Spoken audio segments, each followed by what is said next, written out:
So, jetzt reicht's. Jetzt bin ich dran. Und ihr, weil jetzt mal ganz ehrlich, wie viel Zeit verbringt ihr am Handy? Ich auf jeden Fall viel zu viel. Ich vergeude so viel Zeit damit. Und deswegen ist es so wichtig, achtsamer durchs Leben zu gehen. Stellt euch mal vor, wir würden den Themen Selbstliebe und Achtsamkeit jetzt auf dieser Stelle noch viel mehr Platz geben. Legen wir los? Okay, ich freue mich.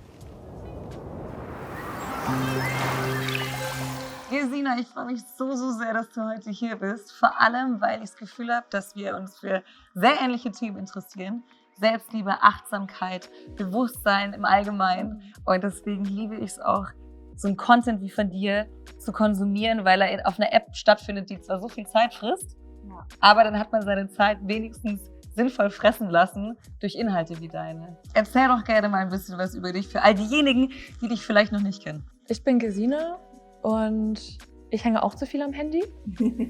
Und ich versuche aber so ein bisschen das, was ich da früher häufig selbst konsumiert habe, was mir nicht gut getan hat, irgendwie so ein bisschen umzudrehen und aus meinen Fehlern, die ich damals Anfang 20 im Konsum mit dieser App halt gemacht habe, irgendwie durch Content mehr Achtsamkeit, mehr Selbstakzeptanz zu spreaden und das dann halt nach draußen zu geben. Das gibt mir ganz viel zurück. Gab es einen bestimmten Moment, wo du für dich entschieden hast, ich habe hier meine Geschichte und ich muss das jetzt nach außen tragen? Ich kann mich nicht an diesen Moment erinnern, aber es war wirklich wie, als wären mir Schuppen von den Augen gefallen, weil ich mich zum Beispiel damals im Internet als eine Person dargestellt habe, die ich gar nicht bin. Und ich habe selber gemerkt, so, mir tut das überhaupt nicht gut. Und dann war das so ein Teufelskreis von Personen, die ich sehe. Und ich passe mich an, ohne dass ich mich jemals wirklich damit befasst habe, was ich eigentlich selbst an mir mag und wer ich eigentlich bin. Und das war so ein bisschen der Startschuss von einer Reise zur Selbstakzeptanz. Was würdest du sagen, sind in einer Welt wie unseren, in der so wenige Menschen wirklich achtsam leben, so diese Werkzeuge? Also für mich sind das vor allem kleine Dinge, die ich am Tag immer wieder versuche zu integrieren. Und die muss man einmal auch gelernt haben und dann kann man das immer mal wieder im Alltag anwenden. Ganz am Anfang stand für mich so Meditation. Ich bin überhaupt zur Achtsamkeit auch gekommen, als ich mal in einer Phase war in meinem Leben, wo es gar nicht so gut ging. Da habe ich sehr viel Angst verspürt und habe ich gemerkt, ich muss jetzt was ändern. Und habe ich mich irgendwo informiert und irgendwo gelesen und es war so, Meditation, super. Und dann habe ich mich langsam rangetastet und da habe ich wirklich jeden Tag meditiert. Und mittlerweile mache ich das nicht mehr, also passt es mir nicht mehr in meine Routine. Ich mache es nicht mehr jeden Tag die Woche. Aber was ich davon mitgenommen habe, das habe ich in meinen Alltag integriert. Also immer wenn ich nervös bin, dann merke ich mir das mittlerweile an und dann trete ich einen Schritt zurück, manchmal auch wirklich, also physisch, um quasi aus dieser Situation auszusteigen.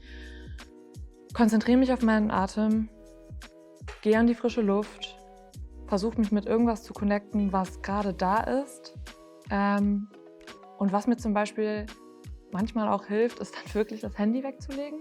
Mir geht es so viel besser in der handyfreien Welt, aber es ist so schwer, das wirklich umzusetzen. Aber es sind so ein bisschen diese kleinen Momente. Oder ich mache mir zum Beispiel wirklich dann eine warme Tasse Tee. Und ich mache das halt am liebsten mit meinem Lieblingstee. Das war der Zitrone-Ingwer-Tee von Puka. Den trinke ich wirklich sehr gerne. Und man kann da wie so eine Zeremonie draus machen. Was am Anfang total wirr ist, aber solche Dinge, das sind, finde ich, so kleine Werkzeuge und die ändern schon so viel. Du hast ja auch gesagt, dass du eine schwere Phase hattest. Das war halt eine saustressige Zeit auf der Arbeit. Mit der Familie lief es wie bekanntlich ab und zu mal einfach nicht so gut. In der Beziehung war es auch gerade nicht top. Und wenn dann alle Säulen gerade so ein bisschen am Wackeln sind, ist es dann wirklich schwer, den Kopf hochzuhalten. Das bringt einen manchmal aus diesem, wie gesagt, aus diesem Karussell raus und gibt einem so ein bisschen mehr Vertrauen, dass man das handeln kann. Ja. Und dass es auch wieder in eine andere Richtung gehen kann. Und seitdem bin ich wirklich ein bisschen ausgeglichener und auch wenn man solche Situationen mal gehandelt hat, ne, also so Tiefs im Leben und es auch schon mehrere Tiefs gab, dann nimmt man jedes weitere Tief ein bisschen gelassener, weil man weiß, es gibt danach wieder ein Hoch. Also angenommen, ich wäre jetzt gerade total gestresst, mir würde gerade alles komplett gegen den Strich gehen. Was würdest du mir sofort empfehlen? Was wären für dich so die 3 Werkzeuge? Meine Top 1 ist, nach draußen zu gehen und eigentlich mit der Natur connecten. Das ist in Berlin ein bisschen schwer. Ich habe da halt meinen kleinen Ort für mich gefunden. Und Top 2 also was für mich auch Achtsamkeit ist, sich mitzuteilen und das mit seinen Freundinnen zu besprechen. Und das ist für mich ein ganz wichtiger Bestandteil von Verarbeitung von Dingen. Platz 3. Ich glaube, Routinen in sein Leben bringen.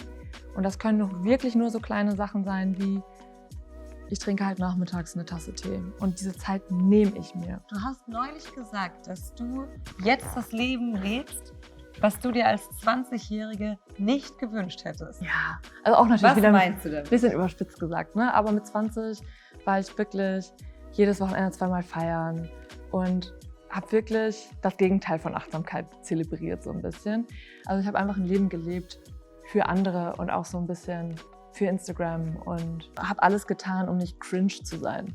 Wenn man mich heute fragen würde, was ich meinem 20-jährigen Ich raten würde oder was ich anders gemacht hätte, dann weiß ich gar nicht, ob ich so viel anders hätte machen wollen, weil diese Person mich ja auch zu dieser Person geführt hat, die ich heute bin. Und ich schaue auch gar nicht mit Reue da zurück, sondern einfach viel mit Wärme und viel Verständnis. Und ich checke, warum ich so war, wie ich war. Und trotzdem würde ich mir natürlich wünschen, und das wünsche ich mir mit meinem Content, dass das heute 20-Jährige schauen oder jünger oder älter, ist eigentlich scheißegal, wer es sich anschaut. Und dann aber so ein kleiner Klickmoment vielleicht entsteht oder man irgendwie wärmer auf sich selbst blicken kann und dieser Moment ein bisschen eher eintrifft als bei mir, weil bei mir kam es einfach recht spät und ich musste erst einmal fallen, damit ich es checke. Gesina, es war mir ein inneres Blumenpflücken, mit dir zu sprechen. Ich möchte auch noch viele weitere Stunden mit dir verbringen. Am liebsten mit einer Tasse Puka, Ingwer-Zitrone. Und zu guter Letzt bleibt achtsam, genießt die kleinen Momente, vielleicht auch mit einem harmonisch abgestimmten Puka-Tee und seid lieb zu euch selbst.